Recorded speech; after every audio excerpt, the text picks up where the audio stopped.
ओम नमः शिवाय। आज हम रुद्र संहिता का अध्याय 15 शुरू करने जा रहे हैं। तदंतर नारद जी के पूछने पर ब्रह्मा जी बोले, मुने, हमें पूर्वोक्त आदेश देकर जब महादेव जी अंतर्ध्यान हो गए तब मैं उनकी आज्ञा का पालन करने के लिए ध्यान मग्न हो कर्तव्य का विचार करने लगा। उस समय भगवान शंकर को नमस्कार करके श्री हरि से ज्ञान पाकर परमानंद को प्राप्त हो मैंने सृष्टि करने का ही निश्चय किया। तात भगवान विष्णु भी वहाँ सदाशिव को प्रणाम करके मुझे आवश्यक उपदेश दे तत्काल अदृश्य हो गए।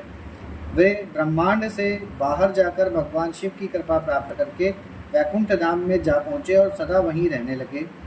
मैंने सृष्टि की इच्छा से भगवान शिव और विष्णु का स्मरण करके पहले के रचे हुए जल में अपनी अंजलि डालकर जल को ऊपर की ओर उछाला।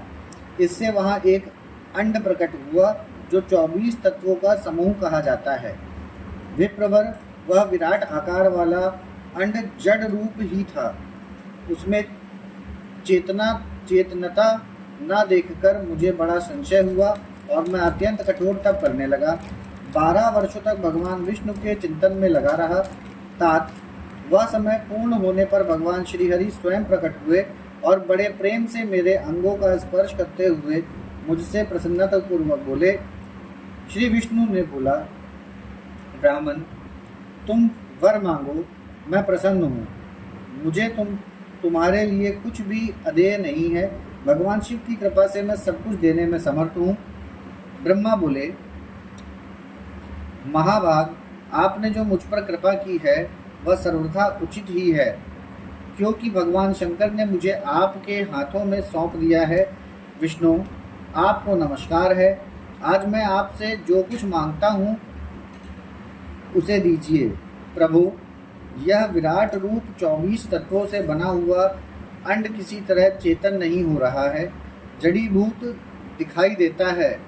हरे, इस समय भगवान शिव की कृपा से आप यहाँ प्रकट हुए हैं, अतः शंकर की सृष्टि शक्ति या विभूति से प्राप्त हुए इस अंड में चेतनता लाइए। मेरे ऐसा कहने पर शिव की आज्ञा में तत्पर रहने वाले महाविष्णु ने अनंत रूप का आश्रय ले उस अंड में प्रवेश किया। उस समय उन परम पुरुष के सहस्त्रों मस्तक, सहस्त्रों नेत्र और सहस्त्रों पैर थे। उन्होंने भूमि को सब ओर से घेर कर उस अंड को व्याप्त कर लिया। मेरे द्वारा भलीभांति स्तुति की जाने पर जब श्री विष्णु ने उस अंड में प्रवेश किया तब वह 24 तत्वों का विकार रूप अंड सचेतन हो गया। पाताल से लेकर सत्यलोक तक की अवधि वाले उस अंड के रूप में वहाँ साक्षात श्री हरि ही विराजने लगे। उस विराट अंड में व्यापक होने से ही वे प्रभु विराज पुरुष कहलाए। पंचमुख महादेव ने केवल अपने रहने के लिए सुरम्य कैलाश नगर का निर्माण किया, जो सब लोकों से ऊपर सुशोभित होता है। देवर्षि, संपूर्ण ब्रह्मांड का नाश हो जाने पर भी वैकुंठ और कैलाश, इन दो धामों का यहाँ कभी नाश नहीं होता। मुनि श्रेष्ठ, मैं सत्यलोक का आश्रय लेकर रहता हूँ। तात, महादेव जी की आज्ञा से ही मुझमें सृष्टि रचने की इच्छा उत्पन्न हुई है। बेटा, जब मैं सृष्टि की इच्छा से चिंतन करने लगा उस समय पहले मुझमें अनजान में ही पापपूर्ण तमोगुणी सृष्टि का प्रादुर्भाव हुआ, जिसे अविद्या पंचक कहते हैं। तदंतर प्रसन्न चित्त होकर शंभु की आज्ञा से मैं पुनः अनासक्त भाव से सृष्टि का चिंतन करने लगा। उस समय मेरे द्वारा स्थावर संज्ञक वृक्ष आदि की सृष्टि हुई, जिसे मुख्य सर्ग कहते हैं। उसे देखकर तथा वह अपने लिए पुरुषार्थ का साधक नहीं है, यह जानकर सृष्टि की इच्छा वाले मुझ ब्रह्मा से दूसरा सर्ग प्रकट हुआ, जो दुख से भरा हुआ है। उसका नाम है तीर्थ स्रोता। वह सर्ग भी पुरुषार्थ का साधक नहीं है, उसे भी पुरुषार्थ साधन की शक्ति से रहित जान। जब मैं पुनः सृष्टि का चिंतन करने लगा तब मुझसे शीघ्र ही तीसरे सात्विक सुगत सर्ग का प्रादुर्भाव हुआ।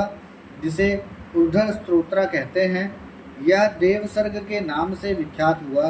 देवसर्ग सत्यवादी तथा अत्यंत सुखदायक है। उसे भी पुरुषार्थ साधन की रुचि एवं अधिकार से रहित मानकर मैंने अन्य सर्ग के लिए अपने स्वामी श्री शिव का चिंतन आरंभ किया। जब भगवान शंकर की आज्ञा से एक रजोगुणी सृष्टि का प्रादुर्भाव हुआ, जिसे अर्वाक स्तोत्र कहा गया है, इस सर्ग की प्राणी मनुष्य है जो पुरुषार्थ साधन के उच्च अधिकारी है। तदंतर महादेव जी की आज्ञा से भूत आदि की सृष्टि हुई। इस प्रकार मैंने 5 तरह की वैकृत सृष्टि का वर्णन किया है। इनके सिवा 3 प्राकृत सर्ग भी कहे गए हैं, जो मुझ ब्रह्मा के सानिध्य से प्रकृति से ही प्रकट हुए हैं। इनमें पहला महत्व तत्व का सर्ग है, दूसरा सूक्ष्म भूतों अर्थात तंत्र मात्राओं का सर्ग है, और तीसरा वैकारिक सर्ग कहलाता है। इस तरह ये 3 प्राकृत सर्ग हैं। प्राकृत और वैकृत दोनों प्रकार के सर्गों को मिलाने से 8 सर्ग होते हैं। इनके सिवा 9वां कौमार्ग सर्ग है, जो प्राकृत और वैकृत भी है। इन सबके अवान्तर भेद का मैं वर्णन नहीं कर सकता, क्योंकि उसका उपयोग बहुत थोड़ा है। अब द्विजात्मक सर्ग का प्रतिपादन करता हूँ। इसी का दूसरा नाम कौमार सर्ग है, जिसमें सनक सनंदन आदि कुमारों की महत्वपूर्ण सृष्टि हुई है। सनक आदि मेरे 4 मानस पुत्र हैं, जो मुझ ब्रह्मा के ही समान हैं। वे महान वैराग्य से संपन्न तथा उत्तम व्रत का पालन करने वाले हुए। उनका मन सदा भगवान शिव के चिंतन में ही लगा रहता है। वे संसार से विमुख एवं ज्ञानी हैं। उन्होंने मेरे आदेश देने पर भी सृष्टि के कार्य में मन नहीं लगाया। मुनि श्रेष्ठ नारद, सनकादि कुमारों के दिए हुए नकारात्मक उत्तर को सुनकर मैंने बड़ा भयंकर क्रोध प्रकट किया। उस समय मुझ पर मोह छा गया। उस अवसर पर मैंने मन ही मन भगवान विष्णु का स्मरण किया। वे शीघ्र ही आ गए और उन्होंने समझाते हुए मुझसे कहा, तुम भगवान शिव की प्रसन्नता के लिए तपस्या करो।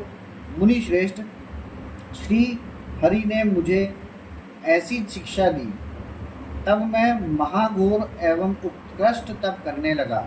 सृष्टि के लिए तपस्या करते हुए मेरी दोनों भौहें और नासिका के मध्य भाग से, जो उनका अपना ही अविमुक्त नामक स्थान है, महेश्वरी की 3 मूर्तियों में से अनंतम पूर्णार्ष सर्वेश्वर एवं दयासागर भगवान शिव अर्धनारीश्वर स्वरूप में प्रकट हुए, जो जन्म से रहित तेज की राशि, सर्वज्ञ तथा सर्वद्रष्टा हैं। उन नील लोहित नामधारी साक्षात उमावल्लभ शंकर को सामने देख बड़ी भक्ति से मस्तक झुका उनकी स्तुति करके मैं बड़ा प्रसन्न हुआ और उन देवेश्वर से बोला, प्रभु आप भांति भांति के जीवों की सृष्टि कीजिए। मेरी यह बात सुनकर उन देवादिदेव महेश्वर रुद्र ने अपने ही समान बहुत से रुद्रगणों की सृष्टि की। तब मैंने अपने स्वामी महेश्वर महारुद्र से कहा, देव आप ऐसे जीवों की सृष्टि कीजिए जो जन्म और मृत्यु के भय से युक्त हों। मुनि श्रेष्ठ, मेरी ऐसी बात सुनकर करुणा सागर महादेव जी हंस पड़े और तत्काल इस प्रकार बोले। श्री महादेव जी ने कहा, विधाता, मैं जन्म और मृत्यु के भय से युक्त अशोभन जीवों की सृष्टि नहीं करूँगा, क्योंकि वे कर्मों के अधीन हो दुख के समुद्र में डूबे रहेंगे। मैं तो दुख के सागर में डूबे हुए उन जीवों का उद्धार मात्र करूँगा। गुरु का स्वरूप धारण करके उत्तम ज्ञान प्रदान कर उन सबको संसार सागर से पार करूँगा। प्रजापते, दुख में डूबे हुए सारे जीव की सृष्टि तो तुम ही करो। मेरी आज्ञा से इस कार्य में प्रवृत्त होने के कारण तुम्हें माया नहीं बांध सकेगी। मुझसे ऐसा कहकर श्रीमान भगवान नील लोहित महादेव मेरे देखते देखते अपने पार्षदों के साथ वहाँ से तत्काल तिरोहित हो गए। यहाँ हमारा अध्याय 15 समाप्त होता है। ओम नमः शिवाय।